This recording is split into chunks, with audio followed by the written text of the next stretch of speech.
Экспортоо одоо нэмэгдүүлж эдийн засгаа тэлэх ийм томоохон төслүүдийг хэрэгжүүлж байгаагийн нэлээд одоо чухал ач холбогдолтой буюу нэгдүгээр дэрэмбэлсэн төсөл хөдлөх ийм боломжтой болж байгаа гэдгийг хэлье.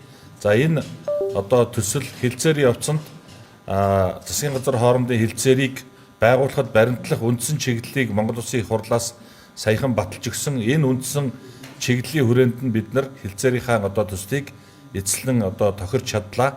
За хэлцээр бол үндсэн чиглэл бол нийтдээ 12 заалттай ийм одоо үндсэн чиглэл их хурлаас баталж өгсөн. Их хурлын тогтоолоор за энэ хүрээнд явагдсан гэдгийг хэлье. За энэ дотор ганцхан энэ хил холболтуудаас гадна бусад одоо асуудлууд тухайлах юм бол одоо сэргээгт хэрчим хүчний экспорт, за мөн одоо барилгын салбар болон одоо бусад салбаруудад хийгдэх хоёр улсын одоо хооронд хийгдэх одоо төслүүдэд гарааны нөхцөл болж чадна гэдгийг бас энд дурдж хэлье. Тэгээд анхаарал хандуулсанд баярлалаа.